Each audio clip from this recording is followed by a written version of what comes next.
Broadcasting live on YouTube, Facebook, and X. Here's your host, Andrew Romanella. Okay? Like, just get the hell out of here.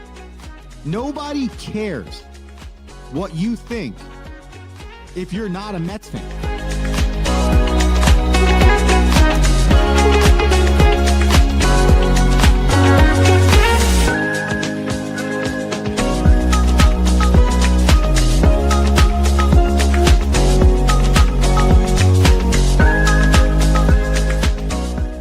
What's going on, everybody? Welcome into another edition of The Rome Show, broadcasting live on YouTube, Twitter, X, Instagram, and Facebook. I am your host, Andrew Romanella. I got you for the next 30 minutes and change, and we have a special guest today. Your weekly one-day co-host, Rocky Romanella, will join us to talk some football, a little Jackson Dart, maybe some Ryder Cup, and make his picks for week 4 in the National Football League season. But some pleasantries to get through before we get to any of that. The Rome Show is broadcasting live on YouTube at youtube.com/The Romanellas. That's the youtube.com/The Romanellas. Or head to Twitter, X, and Instagram, The Rome Show 1. That's The Rome Show, then the number 1. Or finally, for all my old heads out there, facebook.com/The Rome Show, your OG social media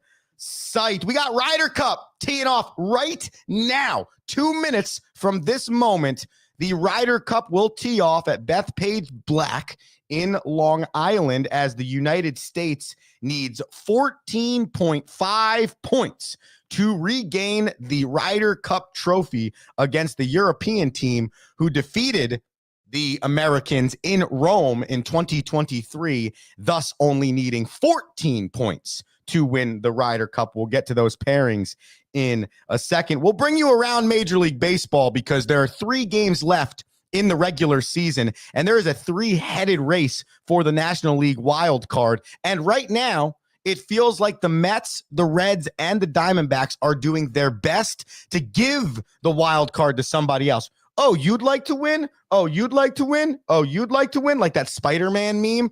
Who wants it? I don't know, but hopefully somebody in the next 3 days decides they want that third wild card. It's Friday, okay? On your traditional radio shows, they call this Football Friday. We call it Whatcha Watchin', so we can take the people around the games that we think they should watch, and we give them our picks. You can call them bananas, you can call it whatever it is, but we're going to give it to you towards the end of the show. And like I told you, Rocky Romanella will be joining us around 7:15 or so he can break that down with us as well. So much to do on this Friday. Just remember, get in on the action. You can comment live on the Instagram. You can comment live on the Twitter X, or you can comment live on the YouTube. So many ways to give us your thoughts. Let's get going with the Ryder Cup here, ladies and gentlemen, because I love golf.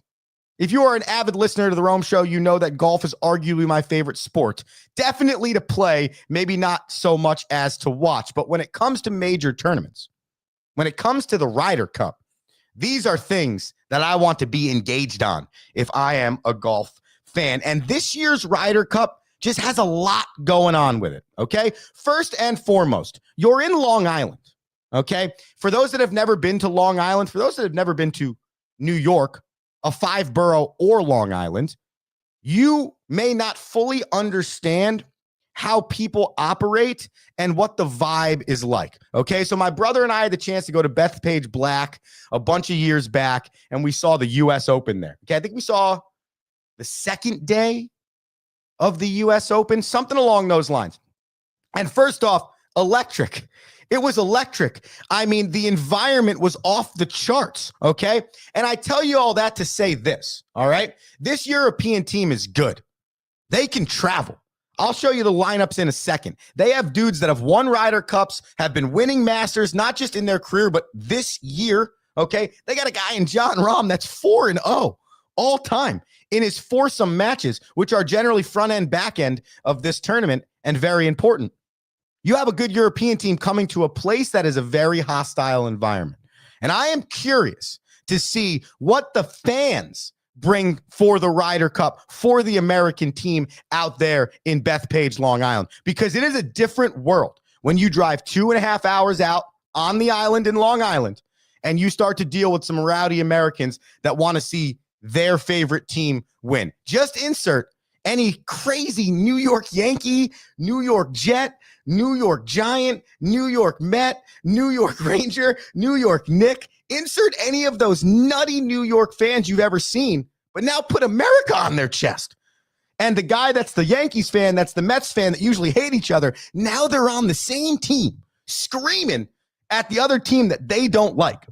So why I'm the most excited for this Ryder Cup, besides the golf, is the environment. And I'm praying that the people in New York, the people that get out there to Bethpage, bring a true home, what would you call it, home course advantage for the Americans who are teeing off right now, okay? And here is your roster with Captain Keegan Bradley at the top. So a very talented United States roster we have here for the Ryder Cup. Bryson DeChambeau and Justin Thomas are currently teeing off right now against Europeans Rahm and Hatton. We'll go through the American lineup first. So in your starting foursomes matchup on a Friday, which tees off right now, DeChambeau and Thomas, then Scheffler and Henley, Morikawa and English, and Schauffele and Cantlay, okay? Schauffele, excuse me, and Cantlay. For the Europeans on the flip side, here's their roster, okay? And this is their 4-pack of twosomes for the Friday foursomes. You got Rahm and Hatton. As I mentioned, John Rahm, one of the better European Ryder Cup players so far during the course of his career. So somebody that you want. And like I said, 4-0 in 4 ball. Him and Tyrell Hatton playing together. Then Aberg and Fitzpatrick. Ludwig Aberg has been a name coming up on the circuit over the last 2 or 3 years, as well as Matt Fitzpatrick, who are playing really good golf right now. Fitzpatrick, the U.S. Open winner. Your boy Rory McIlroy and Tommy Fleetwood.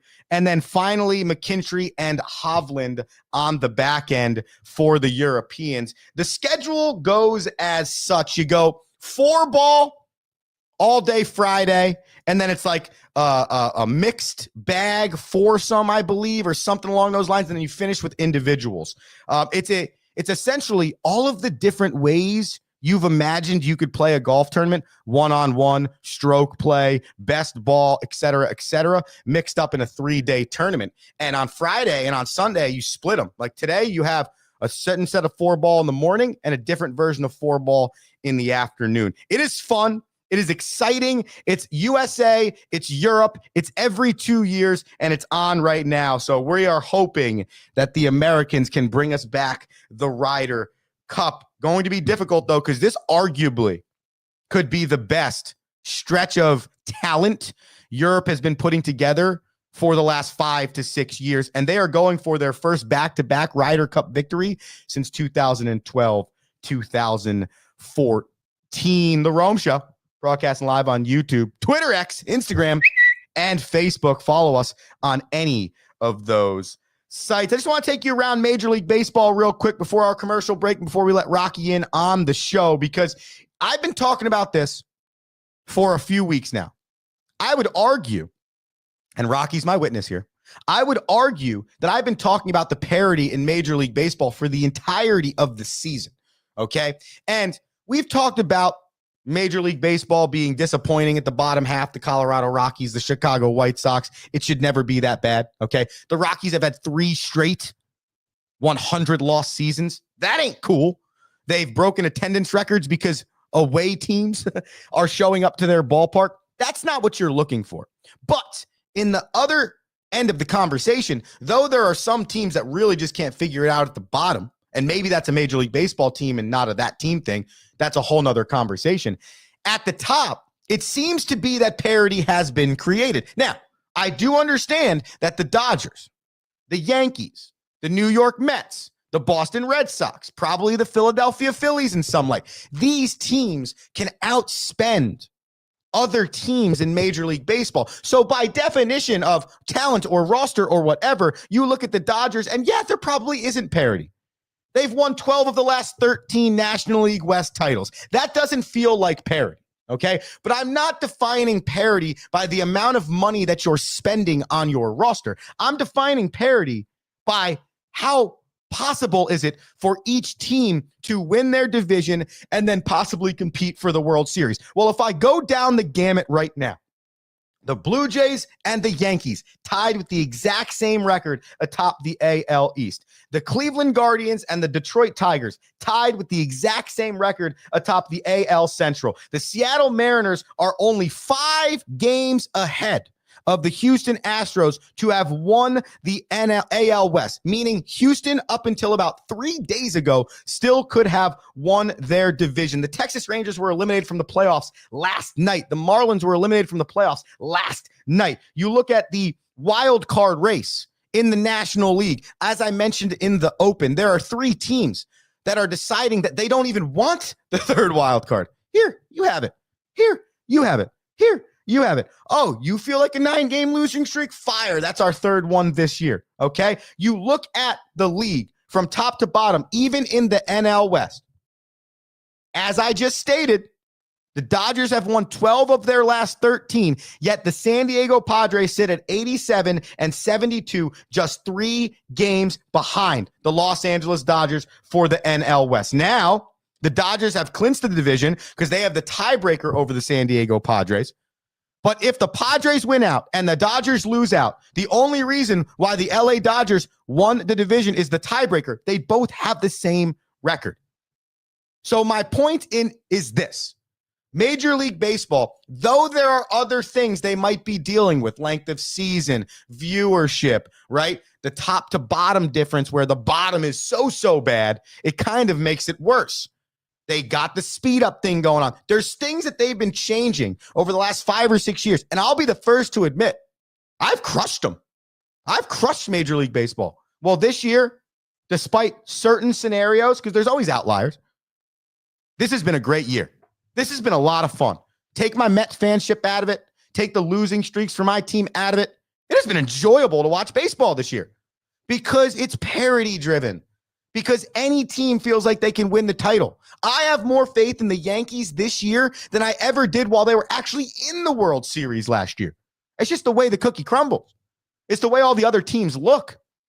As easily as I could see the Dodgers and the Yankees ending up in the World Series again is as easily as I could see the Cleveland Guardians and the New York Mets ending up in the World Series. We could have a rematch of the Cubs versus the Guardians when the Cubs won their first World Series. That's how much parity is in baseball right now. And listen, there still is always the ending out there that it's the Los Angeles Dodgers again. And it might feel like no parity because it might be the Dodgers, the Yankees, the Phillies, and the Red Sox, or whatever iteration in the Final Four. And that doesn't feel like parity. But when you look at it, when you break it down, when you see the way the season's coming to an end, there are teams everywhere that can beat any team. And that, to me, sets Major League Baseball up for a really exhilarating postseason. And I know we're deep into football. We are here, too, on the Rome Show. I know you're fired up about your fantasy teams, or you're not fired up, or you're in Survivor, or you just got killed in Survivor, and it's like you're week 4. What's my team going to be like? All of these things. But do not miss out on what you're about to witness in October in Major League Baseball, because I think we're shaping up for one of the more enjoyable postseasons we've seen in a minute. Just to finish that update before the commercial break, I mentioned the Rockies. They lost their 3rd season in a row of 100 losses. That is unbelievable. I cannot even imagine what that feels like being on that roster. The Cincinnati Reds, they stayed alive big time last night. I don't know if you saw this home run robbery, but the Mets, they held on to beat the Cubs. The Tigers, they finally won, ended their 8-game losing streak. So now they are sitting tied atop the AL Central. And then finally, while the Dodgers won that AL West crown, Shohei Ohtani hit his 54th home run. Yeah, ridiculous. Okay. And despite what he might be doing off the field, or what his bookie might be doing off the field, no comment off of that, Shohei Ohtani is the best two-way player we may have ever seen in Major League Baseball. And I never got to see Babe Ruth. Obviously, we know the history and we see what he did. But when you really look at the dominance that Shohei Ohtani brings to the game and the level of talent that exists in Major League Baseball right now, not to discredit Babe, not to discredit the New York Yankees from 1919, not to discredit the Chicago Black Sox or any of those teams, but the type of talent that exists in baseball right now, you really thought that Babe Ruth was like a commodity that you would never see again. And yet here you are watching it, and not just watching it 100 years later, but better. But better. He could be better when it's all said and done. Pretty impressive, pretty awesome stuff. That's your Major League Baseball update here on the Rome Show. We're going to take a quick commercial break. It's quick. It's like a minute.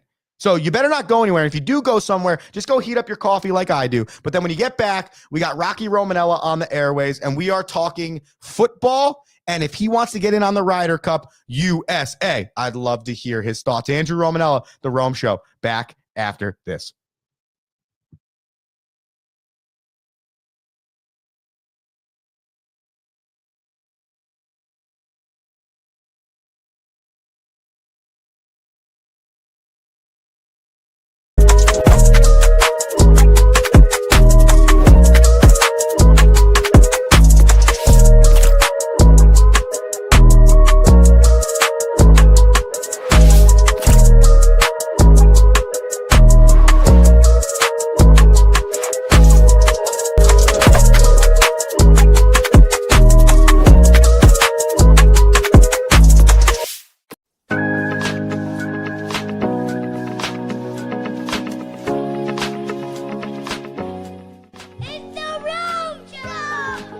Broadcasting live on YouTube, Facebook, and X. Here's your host, Andrew Romanella. Okay? Like, just get the hell out of here. Nobody cares what you think if you're not a Mets fan.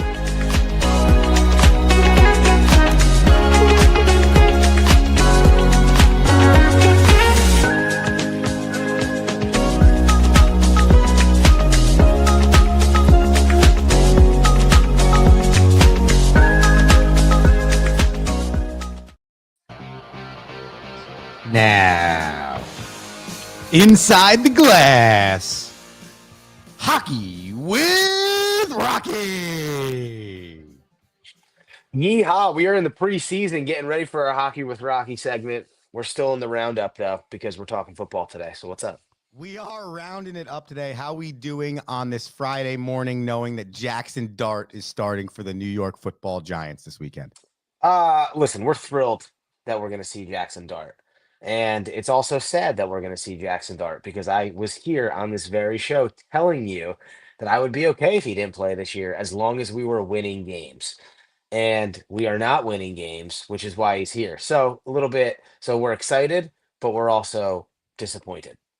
You're listening to the Rome Show here, broadcasting live on youtube.com/the Romanellas. We got our weekly co-host here, Rocky Romanella. Just remember, if you want any questions for Rocky, you got any comments for Rocky, I'm flipping it up on the screen right now. Go to Instagram, go to Twitter X, go to Facebook, go to YouTube, whatever it is, and you can comment live on the show. We're going to be talking football here with Rocky. He's going to be making picks with us. Before we do that, though, because you are an avid golfer as well, and you're an avid American, so obviously those two things are important to you. How are we feeling about the Ryder Cup, Rocky? I don't know if enough people that aren't golf enthusiasts understand what the Ryder Cup is like and how cool this event is. Yeah, Ryder Cup's awesome. I like to see the players get jacked up when they hit putts, and celebrate with the fans. That's pretty cool. It would actually, I think the Ryder Cup should consider the TPC Stadium course for one of their next events on American soil, just because of the atmosphere that would be brought into it. Yeah, did you see the stadium setting going on in Bethpage right now? You're right, because you're thinking about like the people almost on top of you while you're teeing off the first green. Dude, the people on top of you teeing off, and then when you're hitting into the greens, I mean, it's a huge grandstand. That site's cool. I like to see the competitive I like to see the competitive nature of the game, right? Like it's 2v2 today. You're right. It's not like one-on-one. And so not only do you have like your caddy helping you out, but like these are the best players in the world helping you read greens and helping you place the ball. I feel like everyone's play like almost doubles, which makes the golf even that much better. Oh, I couldn't agree more. That to me is so much fun. It's like a better version of an all-star game, right? Because the only way you're going to get all-stars together or players that are the best players in the league on the same team is usually get to an all-star game. But as we have discussed in the past, the all-star games don't really take a true meaning. Whereas when you get to the Ryder Cup, kind of an all-star game, but it's not. Like, this matters. But yet, to Rocky's point, you get the chance to see two of the best players in the world talk to each other and figure out how they're going to hit this putt, what this shot's going to be. That to me, I agree that it's the best in the world going at it, enjoyable and fun. I'm hoping the Long Island faithful shows out, because remember Beth Page, man, that place was Oh, rock. they did you hear them chirp Rory yesterday? It was a great chirp, right? Like you don't need that button to choke. Yeah, So good. so Um, good. yeah, I I give mean, and Rory that credit for that's laughing though. by the way, that's the crew that also went hard on Sergio Garcia all True. those years ago. Yeah, you're You know, very right about Sergio, that. I forgot about that. That's a great point out of you. yeah, Well, and they went in on Phil, I yeah. believe. Oh, man. If I remember correctly, we watched Phil tee off on the first hole and he hit a ball into like the crowd and he just got absolutely annihilated. Because at the time when Rocky and I went, Tiger Woods was still playing.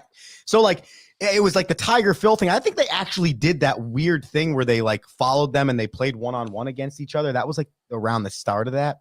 Either way, I just remember saying to you, man, what would that feel like? Like you just teed off at a major, hit your ball into If the I was teeing off in a major, I'd be like, "Hey, you guys along the line, you guys should probably back up Yeah, you got because all this of is you are not trying to get hit by a ball. You like all need to this move. is dangerous." I say this to people all the time, by the way, then we'll get into the football.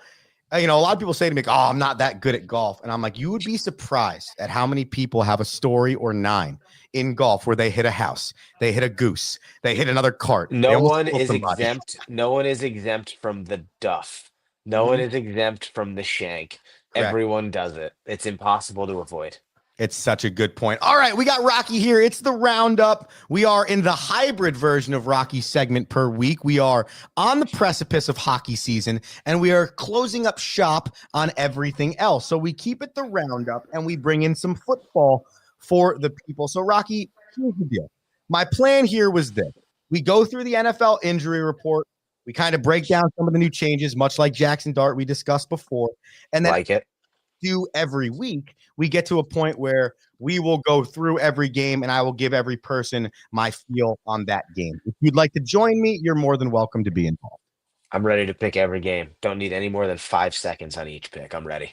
Fire. All right. Well, let's start with last night's Thursday night football game. I don't know how much of you caught it, but the Seattle Seahawks, they defeated the Arizona Cardinals 23-20. It was a very interesting game.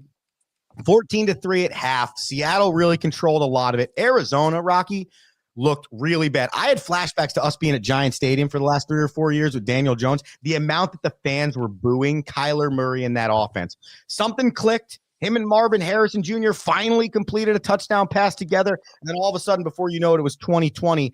Seattle had 30 seconds on the clock to go down and kick a game-winning field goal. They did that. And now, Rocky, Sam Darnold and the Seahawks are 3-1. Is that real, or should I not believe that? I think you have to believe it. I mean, I think what you're seeing from Sam Darnold, that's 2 years in a row of really good quarterbacking from Sam Darnold. And you've got to give him credit for being the person that was drafted, by the Jets all those years ago. And now you can really point the finger at the Jets organization unless it's Sam Darnold. So I give all the credit to Sam Darnold. And I don't think I'm seeing anything crazy. I think it's interesting though, on the flip side, though, from a Cardinals standpoint, it's like a little aggressive in my opinion. Kyler's been taking your team has been competitive his entire tenure. In my opinion, Kyler Murray has outperformed what I expected him to do. Like I never thought he was going to be great, but I also thought he was going to be a bust. So Yeah, I remember this. I think he's overperforming and he's given you more good than bad. And I think he had a bad game and you're 2-2 in a league where you're looking at 4 teams, I think it is, enter this week at 0-3, and they're playing 0-3 teams. So I don't know. I think it's a little, for Arizona, like it's like pipe down over there. Like just take it easy. Well, you know what I think, and I get your point there. I feel like it's one of those things where the fans are so perpetually in this 500 world that that's what spills over. You know what I'm saying? Like Oh we yeah. just want a team that can get over the hump of being consistently win two, lose two, win one, lose one. And I get that because as a Dolphins fan, I feel like I'm kind of living in that spiral right now as well, where I can't see my team being any better than 10-7, but I could also see them being 2-15. And it's like, how are we that much of a gap?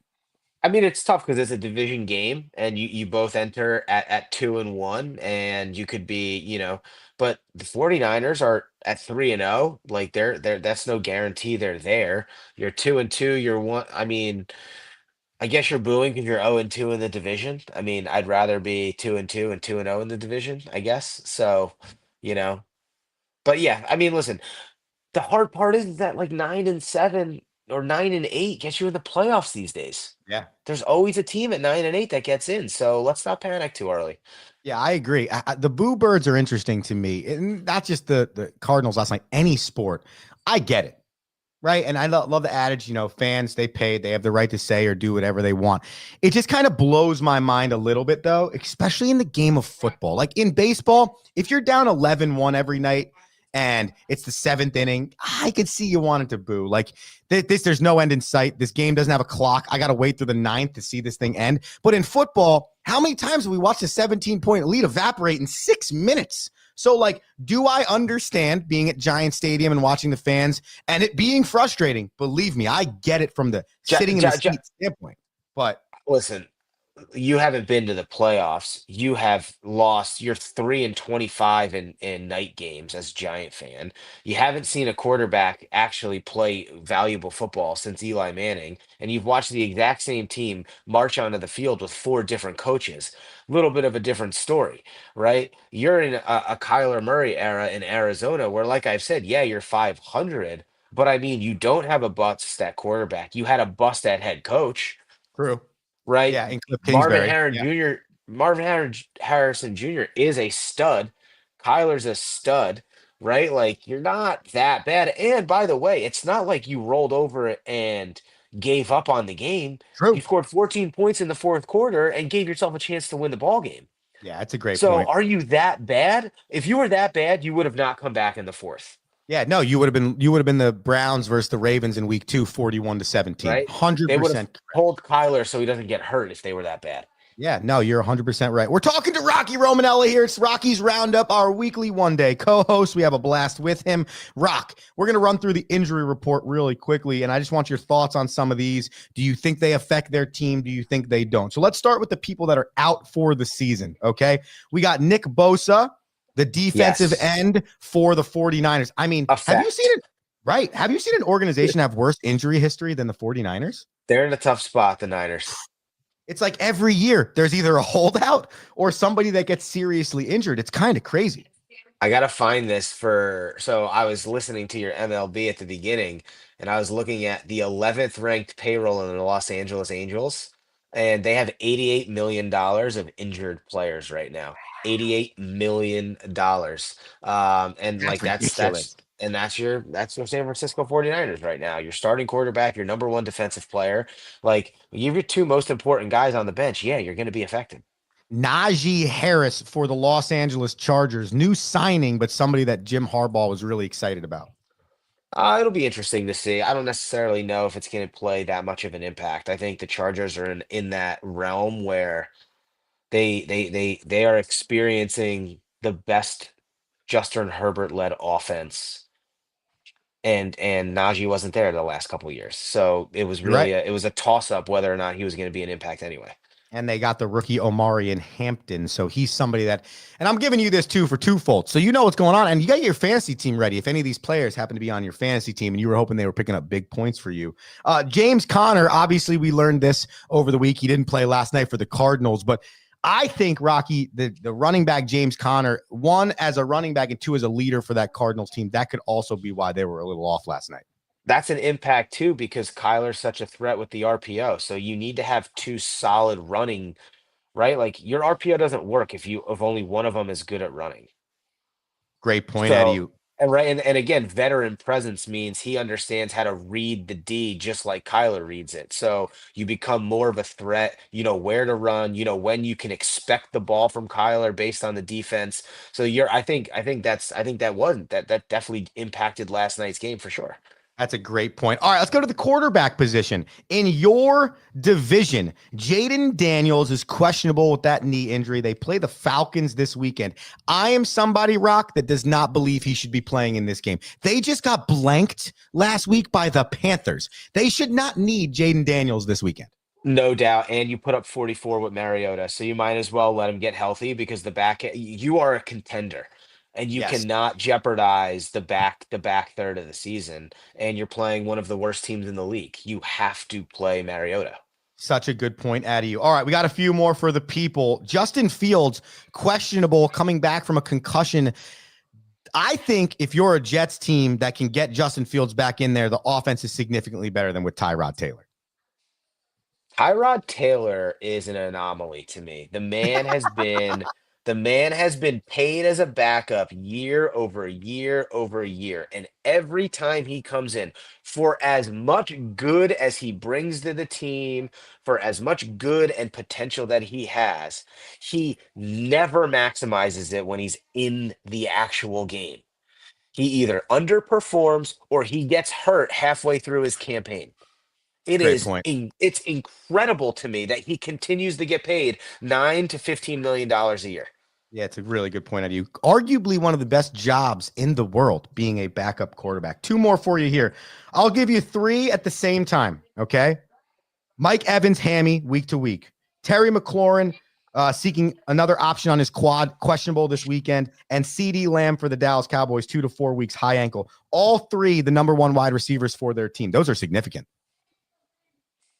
Mike Evans, it's tough because Baker needs him, and I'm gonna pick, and I want to pick the Bucks versus the On Eagles this week. Emeka Ibuka is Um, coming on strong, too. and the thing about Mike Evans though is that he I feel like he's a clutch wide receiver. I feel like when I watch the Bucks play, like he plays such a good role from like he runs good route standpoint that he doesn't always I feel like he doesn't get targeted as much as he should or as much as he used to. So I don't know if it's going to be that great of an impact.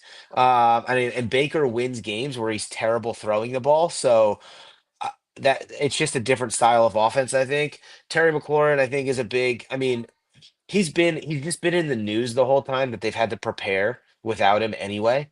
So I think that they're going to be okay. Also, I actually do think the CD Lamb is a big piece. I thought when he played, I thought his game against the Giants really showcased his ability to be a number one receiver, really a number one option because I think the jet sweep out of the backfield, you can do so many things with him because of his veteran presence and his ability to like make big plays. I think that's a bigger loss than people are giving it credit for. Tyrone Tracy, last one. I actually think this ends up being good for the Giants. Not for my fantasy team, because I love Tyrone Tracy out the backfield, but for Cam Scatabo and what you're doing with Jackson Dart in this offense. I just think what you're seeing from Scatterbo and his ability like run downhill, I actually think you're going to get more out of Devin Singletary with Scatterbo being the lead than you will with Tracy into Scatterbo and like Singletary being like a third. I think it's a two back. Like I know everyone says it's a three back league, but it's hard for me to believe it. Like I think it's two. It's a two running back league, and right now, what Cam Scatterbo is doing is showcasing like a younger, smaller version of like a Derrick Henry. Like when you have a runner that can pound a hole and can extend a play after contact, it's more important for your offense than like a third down back and like a first down. Like I just like the classic downhill hit the hole runner still is the most important running back in this league. I don't know why people deny it. And maybe that's my naivete for not being a football guy. But like my eyes tell me that a downhill runner that hits the hole is more valuable to a team than any other style of back. I could not agree with that more. And if I was a linebacker, that's like the last thing that I would want to see coming through the hole. It's like a train, man, through a Dude, I tunnel. think he bruised a guy's ribs with a block last week. So great. And he just is a human wrecking ball, just throws his body at people. So there's your NFL injury report on this Friday. Kind of a set of injuries that we think are going to have the most impact on some of these teams over the weekend. And if your fantasy team is struggling because you lost some of these guys, go to that waiver wire. Some names you might want to think about. One off the top of my head is the number 2 wide receiver for the Falcons, Darnell Mooney. They got a plethora of injuries, and they need something going on for their offense. But he was targeted 11 times last week. The number 2 wide receiver for the Denver Broncos as well. I think it's Trey Franklin. Either way, 2 of his 3 weeks have been really good, but that's a depth thing. If you need that second flex or something like that, and you add one or two of these guys, and they end up being an impact. Rocky, we're going to do a little, a quick. You have never been a part of this before. It's a new segment we started 2 weeks ago, and it's going to lead us right into the NFL. But we got a guy. His name's Seska. All right. Friend of the program. Okay. And he does what we call Seska Sense. And last week he went 4-1, Rocky, on his college football picks. Okay. And thanks to you, he gives us a Sun Belt pick of the week because we are the official show of the Sun Belt Conference. So we are going to get into a 1-minute quick Seska Sense, and then we are going to ride this thing the last 5 minutes through the NFL schedule, what you're watching, and we'll get you the hell out of here on a Friday. Seska Sense. Seska Sense, your weekly college football bananas, only on the Rome Show. Compliments of Rich Seska. Rich Seska is not liable for bad decisions you make with your bananas. These plays are merely educated guesses or even high-level personal intuition. This is not a get-rich-quick or pyramid scheme. We do not call ourselves experts, just fans. Viewer banana spending advice. All right, ladies and gentlemen, did you like the disclaimer, Rocky? Oh my God, that was awesome. All right, here we go. Seska Sense on Friday, week 4. My man went 4-1 last week. So get your pencil, get your pad, and write these things down. First and foremost, it's tonight in the ACC. Let's go Florida State at -6.5 against UVA. Florida State, coming off a 2-10 year last year, has really been proven against some people. UVA better than they've been in the past, but we're going to go with Florida State at the -6.5. Western Kentucky takes on Missouri State. WKU, solid offense this season. We're going to go WKU at -4.5. An SEC bout between UGA and Alabama, 2 teams that maybe could be considered down by the outside people looking in. At the end of the day, I'm going to take Kirby Smart all day and every day, and so is my boy Rich Seska. He's going to take UGA at -2.5. We're going to keep moving on. In the SEC, it's going to be South Carolina game Cox against the Kentucky Wildcats. South Carolina favored by 5.5 in this contest. We're going to take the game Cox at -5.5. And then finally, your Sun Belt pick of the week. Rich and I were talking in our pre-show meeting about this, and we got to be honest with you. This could be the hardest conference in the history of college football to choose. It's literally just losing and winning and bad scores and good scores and bad quarterback playing. It's just like, it is literally the gauntlet of reckless football, and it is fun to watch. So we're going Marshall at -1.5 at Louisiana Lafayette. They're essentially a pick'em on the road. Marshall, the defending Sun Belt champions. We're getting them at -1.5. That's Seska Sense on a Friday. Rocky, how do you like the segment? Brandy Moss is smiling on the Thundering Herd selection, even though they're at a slow start here at 2-2. Love the UGA pick. They are going to stomp on Alabama in the wake of Nick Saban's just dismissal. I could not agree more. I think it's Kalen DeBoer's last season in Tuscaloosa, First Alabama. and last. First, I think it's technically a second, but yeah, it feels like it's been a very quick turnaround. All right, man. Seska Sense is usually the tipping point for our picks on this show on a Friday. So I will pop the theme music back on. However, I will make sure I pop it on so that we get Rocky in on this conversation. So here's how we are going to do this. I'll give Rocky the floor on the pick. I'll state the game. I'll state the line. Rocky will make his pick. Andrew will make his pick, and we will roll from there. Does that sound good to you? Yes, don't expect much from me. I'm just going to tell you who's going to win. Oh, that's absolutely fine. We sometimes call this the slowest 3 minutes in radio history. So you can kind of play right into that for the people. All right, here we go. Number one, we are going to start in Pittsburgh. The Vikings, Rocky, at the Steelers. Vikings favored by -2.5. This is actually in Dublin, Ireland, and I am You're taking right. the Minnesota Vikings. That's why you're here. I'm going to take Pittsburgh at the +2.5. It's in Dublin, Ireland, and I don't know if I trust Carson Wentz traveling across the pond. The Commanders at the Falcons, Washington, -1.5. What do you got? Mariota and the Commanders continue to roll. And then you got the Commanders at -1.5. So do I. Okay, we continue on. Rocky, it's not Northern New York. It's Western New York. And it's the Bills favored by 15.5 against the Saints. How you feeling about the hometown team? I don't know if about the 15.5 points, people are probably like, oh, take the Saints and the spread or whatever that means. I'm taking the Bills to win the game. Good. I love where your head's at. So Rocky Bills money line. Andrew's taking the Bills and the points at -15.5. Cleveland, fresh off their first victory of the season at Detroit, off of a really dominant victory for them. Detroit favored by 9.5 in this game. What do you got? Until Shador Sanders is the starting quarterback, I will be choosing against the Browns for the rest of the season. Go Lions. I love that out of you. I will take the Browns at the +9.5, though I think the Lions win on the money line. I think Cleveland's defense is just too good. By the way, fun fact, it's been like a year and a half since the Cleveland Browns have given up a quarterback that's thrown for over 300 yards. Wild stat right there. Panthers at Patriots. Pats favored by 5.5. Your thoughts? Bryce Young will be watching the Jumbotron. Drake May will be throwing touchdown passes. Go Pats. I agree with that. I got the Pats at the -5.5 at home. G-Man and Jackson throwing darts at home. They are the underdog. Chargers getting 6.5. Your thoughts? The electricity that Jackson Dart, Malik Neighbors, and Cam Scadaboo are bringing to the fanship only tell me that the youth are ready to take over the Giants organization. The Giants will get their first victory at home, and it's not because the Chargers will play bad. It is just one of those things that you can't stop.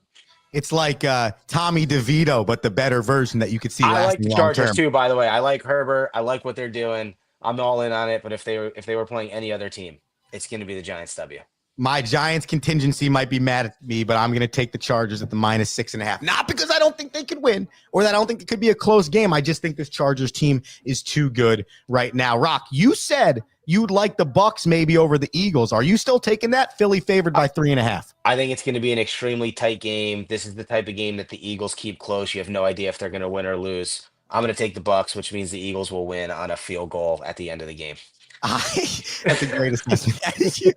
I am taking the Eagles at the 3.5. There's just too many injuries on the Bucks right now for me to trust it. A battle of 2 0-3s. The Texans, surprise. The Titans, no surprise. Texans favored by 7.5 at home. What do you got? I don't even know who's quarterbacking the Titans, so I'm going to go with CJ Stroud and the Texans. That's a really good choice out of you. I will take Houston at the -7.5 as well. Colts at Rams. Rams favored by 3.5. Your thoughts? Not Danny Dimes, Indiana Jones for the W. I agree. Indiana Jones and the Colts +3.5. I don't care that they're on the road. The Rams are good. They're not that good. Let's go to San Francisco. The oft-injured 49ers are favored by 3.5, hosting the Jags. What do you got? 4 TDs, 4 interceptions. I think he's a bust, but I'm going to stick with Trevor Lawrence and Travis Hunter and the Jags on the road, giving the 49ers their first loss of the season. Wow. Okay. I love that pick from you. I also think he could be considered a bust. I'm going to take the Niners at home, though, at the -3.5. I still think the Jags have some things they need to figure out to be able to travel cross country and beat a Kyle Shanahan-led Niners team. 3 more for you to pick, Rock, then we let you get out of here. Ravens at Chiefs. Baltimore favored by 2.5 on the road, 2-1-2 teams. If I'm a Baltimore Raven, I truly believe that I have underperformed and I need to make a statement. I'm winning this game. And if I'm the Chiefs, it is hard for me to say that I am not better than I'm showing. And I'm sticking with the Ravens on this game. I want to take the Ravens on this game because I do believe they're better than the Chiefs. And after watching the Chiefs live last week, I don't know how much I believe in them, but for some reason, I feel like Kansas City has this DNA inside them that they'll find a way to win this game, somehow be 6-2. And we're like, are they even that good? But they're 6-2. And this will be the start of it. Give me the Chiefs at the +2.5. Bears at Raiders. Vegas favored by 1.5. Your thoughts? Geno Smith Don't like them. Don't think the Raiders are good. Go Bears. Not that I don't like Geno Smith, but I also don't think the Raiders are that good. Give me the Bears. I, The 1.5. I have nothing against Geno Smith other than he crushed Eli Manning's record. So that's just. I love that. I hold that. grudges. I love that for you. This is why I love you. All right, last one, Rocky. This would be a good one. Micah Parsons travels back to Dallas, and the Packers are favored by 6.5 in Dallas. Your thoughts? The Packers extremely disappointed me last week by losing to the Browns at the buzzer, which is really disappointing for my last man standing pool. But I will never choose the Cowboys. Go Packers. I agree with you. I'm taking the Pack at -6.5. And I think, though everyone keeps talking about how this isn't Micah Parsons against the Cowboys, I got to imagine after a loss versus Cleveland, the Packers want to slaughter the Cowboys. It is. 100%. It is. And Jordan Love's good. I like Jordan Love. I as well love Jordan Love. Rocky, I'm just going to throw this in here before we let the people go. This weekend, the Mets take on the Marlins, the Reds take on the Brewers, and the Diamondbacks take on the San Diego Padres. And that is the three-headed race for the NL. How are you feeling? 2 30-30s for the Mets and ever. What? First time Show ever. watching. Yeah, second time a short. Second time a short. Like everyone was Bobby Witt Jr. Everyone was like, "Oh my God, this guy's the greatest guy ever!" And then Lindor just did it. Great, you're awesome. It's tough. It's tough. I didn't watch football last night because I watched the Mets and the Rangers. I'm in it. I'm in it with the boys. I agree. You know? I want to believe the Mets are going to win this thing, but I have this inkling that Terry Francona finds a way because he always does. He is. I put more stock in Francona's coaching at this time of year than anyone else. And yeah, no doubt. I agree. Well, that is Whatcha watching this weekend, and that's the Rome Show on a Friday. Rocky, thank you for your time. This has been fantastic. Go USA. Keep an eye on Kyle Larson at Kansas Racetrack this week.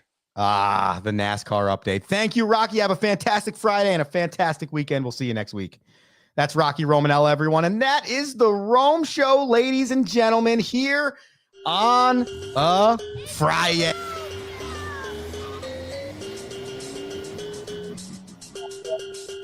Our social media sites, and I'll see you Monday. Andrew Romanella saying peace. Thank you for listening.